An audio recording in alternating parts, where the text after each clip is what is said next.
ప్రియమైన సహోదరి సహోదరులకు ప్రభు పేరట వందనాలు శుభములు తెలియజేస్తున్నాను. మీరందరూ బాగున్నారా? మీ అందరి గురించి ప్రార్థన చేస్తూ వస్తున్నాము. మీరు ఎవరైనా కొత్తగా ఛానల్ చూస్తున్నట్లయితే దయచేసి సబ్స్క్రైబ్ చేసుకోండి. అదేవిధంగా ఇతరులకు కూడా తెలియచేయండి. ఈరోజు మనం దేవుని వాక్యం నుంచి నా దాగు చోటు నువ్వే కీర్తన గ్రంథము 32 అధ్యాయము 7వ వచనంలో రాయబడి ఉన్నది. నా దాగు చోటు నువ్వే యేసయ్యా.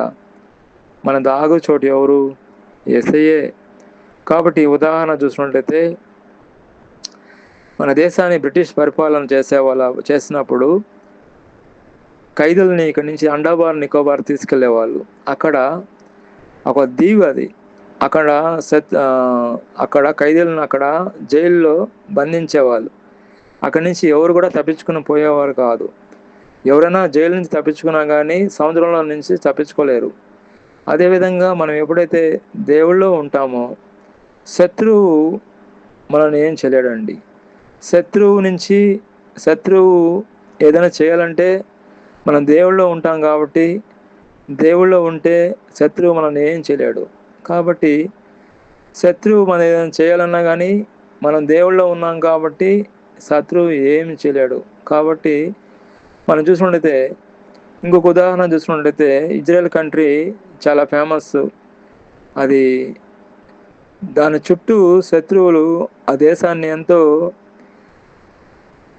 హీనపరుస్తున్నప్పటికీ, ఎంతో దాడి చేస్తున్నప్పటికీ ఆ దేశము అందరిని ఎదుర్కొంటూ ఉంది. అదేవిధంగా అక్కడ వాళ్ళు ఎవరైనా దాడి చేసినప్పుడు వాళ్ళు అక్కడ ప్రాణాలతో కాపాడడానికి వాళ్ళ బంకర్లోకి వెళ్ళిపోతారు. ఒక 4 days 3 days కూడా ఉండిపోతారు. ఆ బంకర్లే వాళ్ళని కాపాడుతూ ఉంటాయి. అదేవిధంగా మనకు ఏదైనా సాతాను దాడి చేసినప్పుడు, సాతాను మనల్ని ఏదైనా అకస్మాత్తుగా దాడి చేసినప్పుడు మనం ఎప్పుడైతే దేవుళ్ళో ఉంటామో, దేవుళ్ళో ఉంటే మనకి ఏం కాదు. మనం ఎప్పుడైతే దేవుడి నుంచి దూరం అవుతామో, దేవుడి నుంచి బయటకు వస్తామో అప్పుడు మనకు ఆయన శత్రువు మనం దాడి చేయగలుగుతాడు. కాబట్టి మనం ఎప్పుడు కూడా దేవుళ్ళో ఉండాలి, దేవుడి సన్నిధిలో ఉండాలి, దేవుడి కృపలో ఉండాలి. దేవుడి సన్నిధి దించిన ఆయుధం ఇంకోటి లేని లేదు. దేవుడి సన్నిధిలో మనం ఎప్పుడైతే ఉంటామో, దేవుడి కృపలో మనం ఎప్పుడైతే ఉంటామో శత్రువు మనల్ని ఏమి కూడా చేయలేడు. దేవుడే మనకు ఆశ్రయము, దుర్గము. దేవుడే మనకు సమస్తము. మన కష్ట సమయంలో దేవుడు మనకు ఆశ్రయముగా ఉంటాడు. అదేవిధంగా దావీదు మహారాజు చూసుకున్నట్లయితే దావీదు మహారాజు తన జీవితంలో శ్రమలు, కష్టాలు ఎదురైనప్పుడు దేవుడే తనను ఆపద నుండి కాపాడి ఆశ్రయంగా ఉన్నాడు దేవుడు. కాబట్టి కీర్తన గ్రంథము 32వ కీర్తన 7వ వచనంలో రాయబడి ఉన్నది, నా దాగు చోటు నువ్వే అన్నాడు దావీదు మహారాజు. దేవుడే అండి మహారాజు, దేవుడే అండి కాపాడేది, దేవుడే కాపాడేది, దేవుడే ఆయనని మహారాజుని దావీదు మహారాజుని కాపాడింది. కాబట్టి మనం చూసుకున్నట్లయితే మనకు ఎన్ని సమస్యలు వచ్చినా, ఎన్ని కష్టాలు వచ్చినా, ఎన్ని శ్రమలు వచ్చినా, ఎన్ని బాధలు వచ్చినా మనకు దేవుడే అండి ఆశ్రయము, దుర్గము. ఆయనే మనల్ని కాపాడేది, ఆయనే మనకు ఏడిపించేది. కష్టాలు, శ్రమలు లేదా భయంకరమైన పరిస్థితులు ఎదురైనప్పటికీ వాటి నుండి రక్షణ పొందడానికి, వాటి నుండి విడిపించడానికి దేవుడే మనకు ఆశ్రయము, దుర్గంగా ఉన్నాడు. ఆశ్రయము, దుర్గము ఆయనే. ఆయన పాదాలు పట్టుకుంటే మనకు సమస్త కష్టాల నుంచి, శ్రమల నుంచి, ఇబ్బంది నుంచి మనల్ని విడిపిస్తాడు. ఒక ఉదాహరణ చూసుకున్నట్లయితే అడవికి సింహము మహారాజు.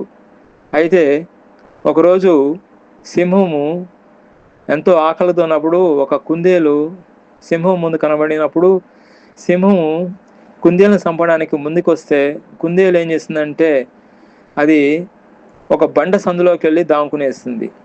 సింహము అది ఎంతో ప్రయత్నించినప్పటికీ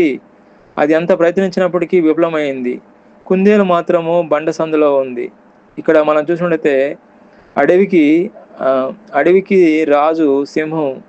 కానీ ఇక్కడ మనం చూసినట్లయితే సింహము కుందేలుని ఏం చేయలేకపోయింది. అదేవిధంగా మనం కూడా దేవుళ్ళో మనం ఉంటే శత్రువు అయిన సాతాను మనల్ని ఏం చేయలేడు, మనల్ని ఏం తాకలేడు.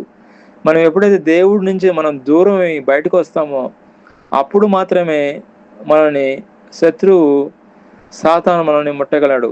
మనం ఉదాహరణ చూసుకున్నట్లయితే మనము ఫ్యాన్కి మనం ఫ్యాన్ వేసినప్పుడు గాలి ఫ్రెష్గా వస్తుంది, దోమలు కూడా మనకు రావు. దోమలు ఎప్పుడైతే ఫ్యాన్ ఆగిపోద్దో అప్పుడు దోమలు అనేది మన మీద దాడి చేస్తాయి. అదేవిధంగా మన జీవితంలో కూడా ఎప్పుడైతే మనం దేవుడి సన్నిధిలో దేవుని కృపలో మనం ఉంటామో, దేవుడిని మనం ఆశ్రయంగా దుర్గంగా మనం చేసుకుంటామో సాతాను ముట్టడాడు. సాతాను మన దగ్గర రావడానికి కూడా అంత దమ్ము లేదు. ఎప్పుడైతే మనం దేవుళ్ళో ఉంటామో శత్రువు ఏం చేయలేడు. దేవుడి ఈ వాక్యం దీవించిన గాక. ప్రార్థన. ప్రియమైన మా పరలోక తండ్రి, యేసుక్రీస్తు ప్రభు పరిశుద్ధ నామమును బట్టి మీ సన్నిధికి వస్తున్నాం దేవా. నాయన నువ్వే మా దాగుచోటు, నువ్వే నాయన. మీ పాదాల ఎటు మేము విశ్వాసంతో ప్రార్థన చేస్తున్నాం. ఎవరైతే వాక్యం వింటున్నారో వాళ్ళందరూ దీవించమని ప్రభువైన యేసుక్రీస్తు నామములో ప్రార్థన చేస్తున్నాం తండ్రి. ఆమేన్.